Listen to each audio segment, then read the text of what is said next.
दोस्तों, मैं हूं राजीव गांधी युवा मित्र और आप सभी का राजीव गांधी युवा मित्र यूट्यूब चैनल पर स्वागत करता हूं। साथियों, आज के इस वीडियो में बात करूंगा कि महात्मा गांधी सेवा प्रेरक भर्ती 2023 जो आपको थंबनेल में दिखाई दे रहा है, यदि रिज़ल्ट तैयार हो चुका है, पहला पॉइंट यही रहेगा हमारा कि यदि रिज़ल्ट तैयार हो चुका है तो फिर माननीय कोर्ट के निर्णय का क्या होगा। रिज़ल्ट अगर रेडी है, बस जारी करना बाकी है, इंतज़ार करना बाकी है, तो फिर माननीय कोर्ट के निर्णय का क्या होगा। मान लीजिए कि माननीय कोर्ट ने जो पुराने प्रेरक थे उनको प्राथमिकता और उनको मुख्य धारा में पहले ले आए। मुख्य धारा में अगर पहले ले आए तो फिर क्या होगा, मतलब फिर रिज़ल्ट दोबारा तैयार होगा क्या इंटरव्यू दोबारा होंगे, मतलब क्या इंटरव्यू दोबारा होंगे। इन तमाम प्रश्नों के जवाब इस वीडियो में आपको मिलेंगे।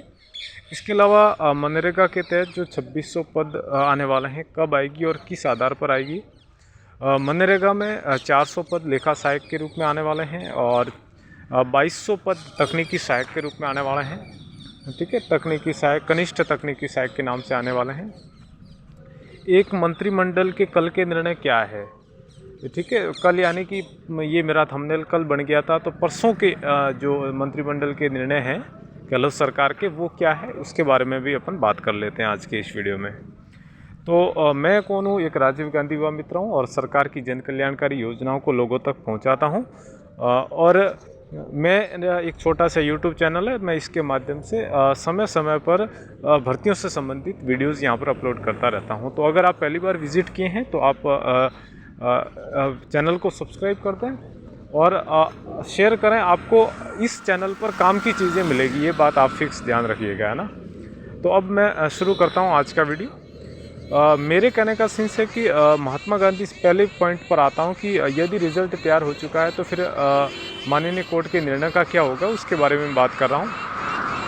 कि महात्मा गांधी सेवा प्रेरक भर्ती में आपको पता है पूरा मामला कि कोर्ट में मामला चला गया और कोर्ट ने ये बताया कि आप रिज़ल्ट जारी नहीं कर सकते, और दूसरा इन्होंने ये बताया कि ज्वाइनिंग तक नहीं दे सकते। ठीक है, लेकिन आपको अलग अलग यूट्यूब के माध्यम से और मेरे चैनल के माध्यम से और आपको सूचना मिल पा रही होगी कि सर रिज़ल्ट तो तैयार हो चुका है, जब पूरे राजस्थान में 18 के आसपास पूरे राजस्थान के इंटरव्यू समाप्त हो चुके हैं। लेकिन वो इंटरव्यू समाप्त हुए ग्रामीण क्षेत्र में। ऐसा मैं इसलिए बोल रहा हूँ क्योंकि कल मेरे पास में एक कमेंट आया था कि सर आप पूरे राजस्थान के इंटरव्यू समाप्त होने की बात कर रहे हैं, लेकिन ऐसा तो है नहीं, शहरी क्षेत्र में तो अभी इंटरव्यू हुए नहीं है। ठीक है, तो बिल्कुल सही बात, आपकी सही बात है, शहरी क्षेत्र में इंटरव्यू नहीं हुए हैं। मैं कल बोलना भूल गया था। ठीक है, तो शहरी क्षेत्र में इंटरव्यू भी पेंडिंग है और शहरी क्षेत्र के इंटरव्यू लेकिन ग्रामीण क्षेत्र के इंटरव्यू पूरे राजस्थान में समाप्त हो चुके हैं। 18 तक समाप्त हो चुके हैं। तो फिर इनका अभी 3-4 दिन हो गए, रिज़ल्ट तैयार हो चुका है। तो अगर रिज़ल्ट तैयार हो चुका है और कल को माननीय कोर्ट ऐसा निर्णय देता है कि निर्णय देता है कि जो पुराने प्रेरक है जिनको काफ़ी वर्षों का अनुभव है उनको मुख्य धारा में लो, तो फिर क्या होगा, दोबारा भर्ती होगी क्या। इन सब के बारे में अपन आज के इस वीडियो में बात कर लेते हैं। तो एक बात मैं आपको बता देता हूँ कि जब आपने भर्ती का नोटिफिकेशन देखा होगा तो उस भर्ती के नोटिफिकेशन में यही बात मेंशन कर रखी है कि ये बात मेंशन कर रखी है कि पदों में बढ़ोतरी और कमी, पदों में बढ़ोतरी भी हो सकती है और कमी भी हो सकती है। और ये जो बढ़ोतरी और कमी है ये आपके शांति और अहिंसा निदेशालय का कार्य रहेगा कि पदों में बढ़ोतरी करनी है या फिर कमी करनी है। तो मेरा ये मानना है कि मान लीजिए 50,000 पदों का रिज़ल्ट तैयार हो चुका है और कल को माननीय कोर्ट निर्णय देता है कि पुराने प्रेरकों को मुख्य धारा में लो, तो ऐसी स्थिति में ये होगा कि पद बढ़ सकते हैं। ऐसी स्थिति में क्या हो सकता है कि पद बढ़ सकते हैं और जो पुराने प्रेरक जिनके पास में काफ़ी वर्षों का अनुभव है उनको उस पदों में एडजस्टमेंट किया जा सकता है। समझ रहे हो मेरी बात, मैं ये कहना चाह रहा हूँ। तो ये है बेसिकली, एक तो मेरा पहले क्वेश्चन का जवाब कि माननीय जो रिज़ल्ट अगर तैयार हो चुका है तो रिज़ल्ट तैयार होने के बाद में रिज़ल्ट जारी करने पर तो रोक है, लेकिन अगर रिज़ल्ट तैयार हो चुका है तो पदों में बढ़ोतरी हो सकती है। किनको? पुराने प्रेरकों को उसमें एडजस्ट करने के लिए, पुराने प्रेरकों को उसमें एडजस्ट करने के लिए पदों में बढ़ोतरी हो सकती है। ये मैंने एक पहले क्वेश्चंस का जवाब दिया है। इसके साथ मैंने ये भी जवाब दिया है कि माननीय कोर्ट में यही बात रखी गई है कि अभी सर हमें थोड़ा समय दीजिएगा, और निदेशालय ने ये बोला है कि हमें समय दीजिएगा, हमें समय पर्याप्त समय दीजिएगा, हम आपके सारे प्रश्नों का जवाब दे देंगे कि आपने जो हमारे पर क्वेश्चंस किए हैं कि आपने किस मतलब महात्मा गांधी सेवा प्रेरक जो आप लगा रहे हैं इनको किस उद्देश्य के साथ में लगा रहे हैं, ठीक है। और इतना कम समय में इतना मानदेय मतलब इतना आप ज़्यादा काम करवाओगे और इनको मानदेय नहीं दे रहे हो। इन तमाम प्रश्नों के जवाब हम समय पर दे देंगे, लेकिन थोड़ा हमें वक्त दीजिए।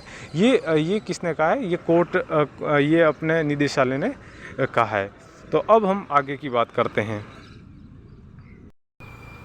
आगे की बात में दूसरा क्वेश्चन हमारा ये है कि मनरेगा के तहत जो 2600 पदों पर भर्ती आने वाली है, जिसमें 400 पद लेखा सहायक के हैं और 2200 पद कनिष्ठ तकनीकी सहायक के हैं। तो मैं आपको एक और बात बता देना हूँ, ये भर्ती प्रक्रिया में है और जल्दी आने की संभावना है। और अब इस भर्ती में भविष्य भी है। मैं आपको एक और बात बता देना, भविष्य इस बात से संबंधित है कि परसों जो मंत्रिमंडल की बैठक हुई और उसमें जो 9 और 18 और साल का जो उन्होंने जिनकी सेवा समाप्त हो जाती है 9 साल बाद 10वें साल और 18 साल बाद 19वें साल, तो उनको क्या है कि सरकार की तरफ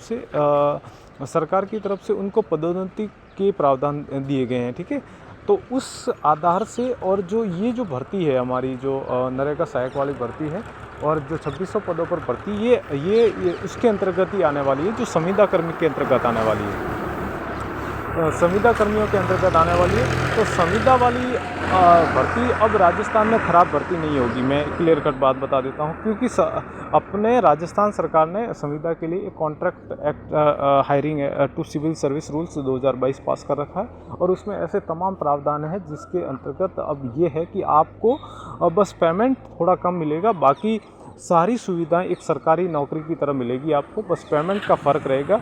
एग्ज़ाम दे करके जो आते हैं कैंडिडेट उनसे और आपके पेमेंट में फ़र्क रहेगा, बाकी कोई समस्या नहीं है। आपको कोई भी हटाया नहीं जाएगा। आपको निर्धारित समय तक आपको सरकार की जो निर्धारित समय होता है उस समय तक आपको जॉब करनी पड़ेगी। और मैं तो उस कॉन्ट्रैक्ट एक्ट को अगर आप कभी समय मिलता है तो आप पढ़िएगा, बहुत अच्छे तरीके से मेंटेन है वो। और जो ये लेखा सहायक और जो कनिष्ठ तकनीकी सहायक है, ये दोनों भर्तियाँ उसके अंतर्गत ही आने वाली है।